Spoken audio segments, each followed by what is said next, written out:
트럼프 당선인이 한국 조선업계에 도움을 요청한 통화 내용이 공개되자 관련주는 일제히 올랐습니다.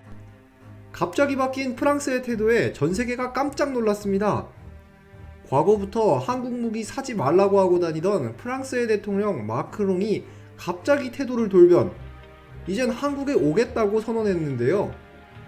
우리를 방산 라이벌이라고 생각하고 있던 마크롱이 이렇게 한국에 한달음에 달려오겠다는 소식이 갑자기 왜 나오게 된 것인지 오늘 함께 알아보도록 하겠습니다. 크게 화제가 되진 않았지만 우리 방산 기업들이 프랑스 마크롱 때문에 애를 먹던 시절이 있었습니다. 여기 보시면 올 상반기 때 나온 기사인데요. 마크롱, 한국 무기 구매 자제, K방산 견제에 나선 유럽, 이런 제목이 있어요. 이렇게 마크롱이 우리를 굉장히 강하게 견제했던 사실이 있는데요. 실제 여기 기사를 보시면 유럽에서 K방산 견제론이 확산하고 있다. 에마뉴엘 마크롱 프랑스 대통령이 최근 미국과 한국 무기 대신 유럽산 무기를 사자, 이렇게 노골적으로 주장을 했고, 이 주장 때문인지 영국은 차기 자주포 도입 사업에서 가성비 좋은 한국 무기 대신 독일 무기를 채택했다. 한국산 무기가 최근 폴란드를 필두로 유럽 시장 내 점유율을 높이자 독일, 프랑스 등 전통적 무기 수출 강국이 전방위 견제에 나섰다는 분석이다. 이런 내용이 있습니다. 마크롱이 한국산 무기 사지 말자고 유럽 국가들한테 이렇게 바람을 넣고, 영국 같은 경우는 프랑스 말대로 독일 무기를 선택했는데요. 한국 방산이 큰 폭으로 성장세를 보이자 긴장한 마크롱이 패망을 놓기 시작한 것입니다. 이런 마크롱의 주도하에 유럽 국가들은 한국 무기의 우수성을 알고 있었으면서도 팔을 안으로 굽히는 모습을 보였습니다. 여기 아랫부분도 보시면 EU 집행위원회는 지난해 3월 약 20%인 EU 역내 구입 비중을 2035년까지 60%로 올리는 목표를 제시하기도 했다. 유럽 각국에 파견된 한국 대사들도 K방산에 대한 견제 분위기를 체감하고 있다. 지난달 외교부 청사에서 열린 재외공관장 회의에 참석한 곽국 공관장은 EU를 중심으로 한국 방위산업이 빠르게 자국 시장에 진출하는 것에 우려를 나타내고 있다. 이렇게 말한 것으로 전해졌다. 이들은 CNN 등 외신을 통해 한국 무기의 우수성이 널리 퍼졌다. 하지만 자국 무기도 수출해야 하는 입장이어서 한국 무기의 선전을 마냥 좋게 보지 않는다고 전했다. 이런 내용의 기사가 있습니다. 야, 이렇게 한국 무기 좋은 거는 누구보다 잘 알고 있으면서 자국 사업을 보호해야 한다며 한국산 무기를 못 사게 만들어 지금 서로 손해보는 장사를 하게 됐는데요. 그러나 이게 올 상반기 때 있었던 기사고, 이후에 한국 방산은 굉장히 큰 도약을 하게 되었습니다. 이런 한국 방산의 큰 물결을 거스를 순 없었을까요? 한국을 견제하려고 했던 유럽의 그 기류마저 지금 달라져 버렸습니다. 지금은 한국 방산이 걷잡을 수 없이 강해지자 한국 방산을 견제하던 유럽 국가들이 결국 꼬리를 내려버렸는데요. 그 이유는 마크롱이 견제하려고 하던 올 상반기와 지금의 상황은 완전히 달라져 버렸기 때문입니다. 여기 아래 기사 제목 보시면 나토 국방비 700조 증액 전망, K방산 유럽 진출 가속 페달. 아까 보셨던 기사가 올 상반기 기사인데 이건 이제 지금 올라온 기사거든요. 며칠 안 된 기사죠. 야, 여기 기사 제목대로 700조를 나토에서 지금 증액을 한다는 거, 결국엔 이거 이 트럼프가 당선된 거랑 굉장히 깊은 연관이 있겠죠. 그래서 여기 아래 기사 내용을 보겠습니다. 지난해 나토 국방비 규모는 1조 3천억 달러, 우리 돈으로 1800조 원 규모다. 그러나 이 중 약 70%는 미국이 담당하고 있어 나토 회원군들의 실제 국방비는 500에서 700조 원 수준으로 알려졌다. 트럼프의 요구대로 나토 회원국들이 GDP 대비 1%의 국방비를 인상한다면 우리 돈으로 약 700조 원의 규모가 증액될 전망이다. 이는 국내 방산업체들의 수주 기대감을 키우는 호재다. 나토 회원국들이 자국 안보를 위해 국방비를 늘리면 신규 무기 구매로 이어질 가능성이 크기 때문이다. 현재 나토 회원국 중 6개국이 한화 에어로스페이스의 K9을 도입하는 등 국내 방산업체와 긴밀한 협력 관계를 이어오고 있다. 이렇게 지금 얘기를 하고 있습니다. 지금 이 상황을 정리해보면은 트럼프가 대통령이 되면서 왜 미국이 유럽의 국방을 담당하냐 이러면서 지금 성을 내고 있는 상황이거든요. 근데 그도 그럴 것이 이 나토 국방비 중에 70%를 지금 미국이 내고 있다. 이거 트럼프 입장에서 도저히 참을 수가 없죠. 그렇기 때문에 유럽은 어쩔 수 없이 국방비를 인상할 것이 불보듯 뻔해 보이는데요. 위에 언급한 것처럼 이미 지금 나토 회원국 중 6개국이 우리 K9을 도입해 있는 상황에서 다른 나토 국가들도 어쩔 수 없이 한국의 무기들을 구매할 확률이 매우 높아지고 있는 상황입니다.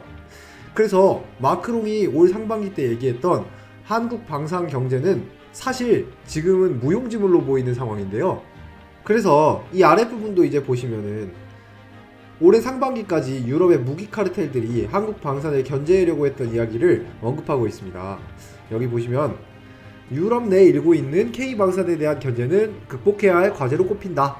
지난해 EU 집행위원회는 EDIS를 발표하며 유럽 내 무기 거래 비중 확대, 방산업계 투자 확대, 이런 식으로 지금 유럽 내에서 자기들끼리 해먹자 이런 얘기들을 쭉 하고 있었어요. 그리고 올 초 발표한 방위사업 전략에서는 2030년까지 방위 조달 예산의 절반을 메이드 인 유럽에 지출하겠다. 지금 이런 얘기들을 했습니다. 다만 이 같은 분위기가 실제 K방산에 미칠 영향은 제한적일 것이란 분석이다. 그 이유가 나오는데 러우 전쟁 이후 방위 전력 수요가 늘어나는 데 반해 유럽 내 방위 산업체들의 공급 능력은 이를 쫓아가지 못하기 때문이다. 유럽은 유럽 재래식 무기 감축 조약이 체결 이후 재래식 무기 생산 인프라를 축소해왔다. 반면 K방산은 높은 가성비와 함께 빠른 납기를 앞세워 유럽 시장을 공략하고 있다. 이렇게 얘기를 하고 있습니다. 이렇듯 현재 유럽 입장에서는 한국 방산과 손절하고 좀 널널하게 시간을 가지고 자기들 안에서 해먹으려고 했는데 지금 트럼프가 대통령이 되면서 갑자기 발등에 불이 떨어져 버린 상황입니다. 대안이 없어요. 마크롱이 한국 무기를 사지 말자고 했는데 그럼 어디서 무기를 사올 수 있느냐? 미국은 국방비 우리가 더 이상 안 낸다 이렇게 얘기하지. 러시아는 옆에서 우크라이나랑 전쟁하고 있지. 이런 상황에서 무기를 댈 수 있는 나라가 사실상 유럽 내에 지금 없거든요. 유럽이 여기 나온 것처럼 CFE 체결 이후에는 이제 생산 인프라가 무너져서 아무 곳에서도 무기를 살 수 없기 때문에 오히려 지금 우리에게 무기를 팔아달라고 사정을 해야 되는 상황이 돼버렸습니다. 마크롱이 아무것도 모르고 막 말하다가 덜컥 트럼프 시대를 맞이하게 되니까 지금 유럽 발등에 굉장히 큰 심각한 불이 떨어진 상황이에요. 그러다 보니 지금 이 수출을 주도하고 있는 우리 기업이죠. 하나 에어로스페이스가 엄청난 속도로 성장하고 있는데요. 여기 제목 보시면 하나 에어로스페이스 방위산업 선도 K9 자주포 천무 등을 유럽에 수출하고 있다. 이런 제목의 기사가 있습니다. 이런 식으로 마크롱이 회방에서도 아랑곳 않고 잘 나가는 모습이 보이죠. 아래 기사 내용 보시면 무슨 일들이 있었냐. 하나 에어로스페이스는 K9과 천무 등을 폴란드에 수출한 데 이어 7월에는 루마니아 국방부와 부크레슈티 현지에서 1조 3,828억 원 규모의 자주포 등을 공급하는 계약을 맺었다. 현지 업체와 협력해 K9 자주포 53문과 K10 탄약 운반차 36대 등을 2027년부터 순차 납품할 예정이다. 이번 계약에는 K9과 K10 이외에도 정찰 기상 관측용 차륜형 장비, 탄약 등 자주포 패키지가 포함되었다. 루마니아에 방산 토탈 솔루션을 제시한 것이 최종 계약을 이끌었다는 평가다. 루마니아가 K9 10번째 운용국가로 합류하면서 K9의 누적 수출액은 총 13조 원을 돌파했다. 나토 회원국 중에 K9을 도입한 국가는 6개국까지 확대됐다. 예정된 계약 물량이 원활하게 수출되면 K9의 점유율이 70%에 육박할 것이다. 이런 관측도 나온다고 합니다. 야, 지금 K9으로만 벌써 13조를 판매했고 트럼프 시대가 시작된다면 유럽에서 얼마나 많은 나라들이 K9을 사려고 할지 이거 가늠조차 안 되는 상황인데요. 전 세계 자주포 시장의 70%를 K9이 점유하게 된다면 진짜 압도적인 시장 점유율을 가지게 되는 것입니다. 그리고 지금 러시아와 지리적으로 매우 가까운 폴란드 같은 경우에는 마크롱이 언급했던 한국 무기 사지 말라는 말에 콧방귀를 끼면서 오히려 돈까지 빌려서 한국 무기를 구매하고 있는데요.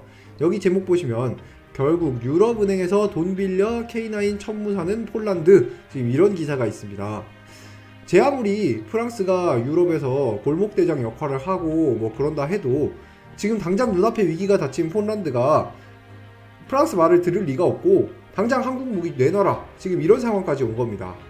전 세계적으로 안보가 불안정해지니 가성비와 빠른 납기 능력이라는 장점을 가진 국내 방산업체들에 대한 수요가 갈수록 높아지고 있는데요. 그런데 국내 방산의 파죽지세가 여기서 그치지 않습니다. 이렇게 유럽이 한국 방산에 열광하고 있는 와중에 한국 방산이 이제는 중동과 미국 시장 진출도 이미 해버렸고 또 앞두고 있는 것들도 있는데요. 그래서 여기 보시면 동유럽과 중동을 사로잡은 K방산 미국 시장 진출도 눈앞 이런 기사도 있죠. 이것도 지금 올해 11월 달에 지금 나온 기사입니다. 이 기사 제목처럼 중동의 UAE, 사우디아라비아, 이라크까지 해갖고 우리가 천궁2를 팔아서 12조를 챙겼고 미국에서도 B군과 K9 자주포가 매우 긍정적인 평가를 받으며 수출을 눈앞에 두고 있는 상황인데요. 이렇게 동유럽, 중동, 미국마저 K방산에 열광하고 있는 상황이라 전 세계가 사실상 K방산에 홀릭되어 있는 상황입니다. 결국 이런 뛰어난 기술력과 트럼프 시대라는 환경 때문에 K방산이 유럽 진출에 더욱더 날개를 달고 가속 페달을 밟을 수 있을 것이다. 이렇게 분석하는 전문가들이 매우 많습니다. 그래서 그런 분석들이 이 기사를 보면 잘 정리되어 있는데요. 여기 나토 자체적 방위비 증액 우리 기업들에게 큰 기회다 이렇게 지금 얘기를 하고 있어요. 그래서 이 아래를 보시면 이와 함께 미국 안보 동맹국들의 방위비 증액 움직임도 또 다른 기회로 분석된다. 트럼프 당선인은 모든 나토 회원국이 적어도 GDP의 3%를 방위비로 지출해야 한다. 현재의 2%는 세계의 도둑질이다. 이렇게 굉장히 강하게 나토를 비난한 바가 있습니다. 그래서 나토 각국이 자체적으로 방위비를 증액하라는 의미인 만큼 한국으로서는 유럽 방산 수출 기회가 더 늘어날 수 있다. 지금 이렇게 얘기를 했어요. 그 밑에도 업계 관계자는 유럽 시장 공략에 대해 유럽 국가들은 현지에서 생산과 조립을 하고 싶어 한다. 이러한 점을 공략해 기술 이전을 패키지로 제공해야 수출이 늘어날 수 있다. 이런 얘기를 했습니다. 실제 국내 방산 업체들은 조립 기술이나 생산 라인 운용법 등을 지원해 수출 계약을 따내고 있다. 하나 에어로스페이스의 천무는 폴란드 현지에서 생산되고 있다. 천무는 폴란드 트럭에 한화 에어로스페이스의 발사대 묘듈을 탑재해 납품되는데 현지에서 조립 과정이 이어진다. 이 같은 전략이 필요한 이유는 방위산업의 특성상 특정 무기체계가 한번 시장을 선점하면 후속 지원, 호환성 문제 때문에 이후에도 해당 무기체계가 계속 쓰이는 록인 효과가 발생하기 때문이다. 업계 관계자는 핵심 부품을 계속 수출할 경우 국내 방산 시스템에 안정적인 고객을 확보할 수 있을 것이다. 이렇게 분석했대요. 자, 이거 보시면 우리 기업들 지금 정말 든든하지 않습니까? 벌써 미국의 계약을 따낸 것은 물론이고 유럽 현지의 분위기를 발빠르게 읽어서 현지에 공장을 세우고 꾸준히 한국 방산과의 연계를 이끌어내는 훌륭한 작전을 펼치고 있습니다. 이는 결국 유럽에서 한국 방산의 생태계가 구축되는 것에 큰 자양분이 될 것으로 보이는 상황인데요. 덕분에 마크롱이 과거에는 한국 무기를 들여오지 말자고 했지만 트럼프가 나오면서 방위비 증액을 피할 수 없게 됐고 K방산이 꼭 필요한 상황이 돼버린 것입니다. 그래서 지금 오히려 상황이 역전돼서 마크롱이 한국에게 알랑방구를 끼려고 대한민국에 방한하겠다 지금 이런 이야기를 했거든요. 자, 실제로 여기 보시면 프랑스 외교수석 내년에 마크롱 대통령이 방한할 것이다 지금 이런 내용의 기사가 있어요. 마크롱이 직접 한국에 찾아오겠다 이걸 지금 외교수석을 통해서 대신 밝힌 건데요. 여기 아래 보시면 프랑스 대통령실 외교수석이 직접 방한해서 말한 내용이 있습니다. 기사 보시면 에마뉴엘 본 프랑스 대통령실 외교수석은 프랑스 대사관정에서 진행된 한국 언론인들과의 간담회에서 2025년 프랑스 대통령의 방한을 준비하는 것이 이번 방한의 임무다. 한국과 프랑스는 긴밀한 유사 입장국이며 혼란과 위기가 가득한 지금 세계에서 양국의 협력이 반드시 필요하다. 마크롱 대통령이 내년에 한국을 방문하면 2015년 올랑드 대통령 방한 이후 10년 만에 프랑스 대통령 방한이다. 이런 내용의 기사가 있습니다. 이렇게 지금 이 사람이 얘기한 내용을 정리하면 한국이랑 프랑스랑 입장이 너무 비슷한 유사 입장국이다. 그러니까 우리 서로 협력도 잘하고 무기도 같이 서로 주고받고 이런 이야기들을 지금 하고 있는 거예요. 그리고 이 2015년에 한국에 마지막으로 프랑스 대통령이 방문했고 마크롱은 한 번도 안 왔어요. 그동안 자기가 아쉬울 게 없었다 이랬는데 지금은 한국이 너무너무 필요한 상황이 돼버렸다. 이런 분위기를 본인의 방안으로서 직접 밝히는 거죠. 올 상반기까지 지금 한국 무기 사지 말라고 했던 사람들의 태도라고는 믿기지 않을 정도로 180도 지금 달라진 모습을 마크롱이 보이고 있는데요. 지금은 양국의 협력이 반드시 필요하다 이렇게 얘기를 하면서 바로 지금 꼬리를 내리는 모습을 보였죠. 지금 이런 식으로 프랑스가 완전히 꼬리를 내리고 K방산, 한국 탱크가 유럽 시장을 지배하고 있으니 이것을 본 일본 네티즌들의 반응이 상당히 재밌습니다. 이거는 미국 전문지에 올라온 글을 본 일본인들의 반응인데요. 댓글 내용 몇 개 함께 살펴보도록 하겠습니다. 자, 여기 보시면 이분이 역시 한국 형님, 일본 탱크는 자화자찬일 뿐인 탱크고 일본 니들도 언제까지 사격 연습만 할 거냐 이러면서 일본 자국의 방산에 대해 비판을 하고 있습니다. 이분은 한국을 오히려 긍정적으로 보시는 분 같은데요. 일본 자화자찬하지 말고 빨리 한국처럼 실전에서 증명하라 이런 댓글을 달아주셨네요. 그 다음 댓글입니다. 자, 이분은 이제 세계의 앞날을 결정짓는 건 한국이라는 거네. 이렇게까지 한국과 일본이 멀어지게 될 줄은 몰랐어. 일본은 또다시 영향력이 줄어들었다는 걸 깨닫게 되네. 이 댓글은 한국의 전 세계적인 영향력에 대해 인정하면서 일본과 한국의 격차가 많이 벌어진 것을 직시하는 이런 댓글을 다셨습니다. 그 밑에 보시면 또 다른 댓글이 있죠. 빠르고 저렴하고 훌륭하다. 빠르다는 한국은 휴전 중인 국가고 육군 주력이기 때문에 탱크를 대량으로 가지고 있다. 저렴하다. 서방 규격 전차이면서 싸게 살 수 있는 건 한국 탱크 정도밖에 없다. 훌륭하다. 심지어 웬만한 성능도 다 가지고 있다. 이렇게 한국 방산의 특징에 대해 아주 간단 명료하게 정리해 주셨는데요. 빠르고 가성비도 좋고 성능도 좋다. 이거는 일본인이 봐도 너무 자명한 사실로 보이나 봅니다. 그 아래 댓글도 보겠습니다. K2 구매한 나라들은 계약할 때 꼭 이걸 해놔야 돼. 설계 제조 불량인 경우 무상으로 회수하거나 수리해서 개선하는 사항을 말이지. 이분은 좀 배가 아파 보이시는데요. 한국산 무기가 불량품이 있기를 바라시는 것 같아 보입니다만 전세계 점유율 70%를 목표로 하고 있는 우리 K9을 비롯한 무기들에 굳이 걱정하지 않으셔도 될 것 같습니다. 그 아래 댓글까지 보겠습니다. 일본의 잡종 탱크와 한국의 요구사항에 잘 맞는 고기능 탱크, 이 중 어느 쪽을 선호하는진 어린아이라도 알 수 있어. 세계에서 볼 때는 일본 쪽은 경험치마저 제로니까. 이분은 일본의 무기는 경험치가 부족하지만 이에 비해 한국은 오랜 휴전으로 인해 실전에 배치된 무기들이 굉장히 많다며 한국 무기가 어린아이가 봐도 객관적일 정도로 믿을만하고 일본보다 더 능력이 좋기 때문에 잘 팔리는 건 당연한 사실이다. 이렇게 극찬을 하고 있습니다. 이렇듯 한국 방산이 전 세계에서 주목받고 있다는 것을 오늘 기사를 통해서 알 수 있었는데요. 이제 우리를 직접 찾아왔다고까지 하는 프랑스의 마크롱의 상황까지 오늘 깔끔히 정리해 보았습니다.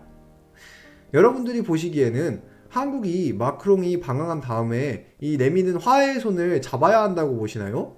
아니면 마크롱의 속내를 아직은 우리가 다 모르니 계속해서 프랑스를 견제해야 한다고 보시나요? 여러분들의 생각을 댓글로 달아주세요. 오늘도 영상 끝까지 시청해주셔서 감사합니다.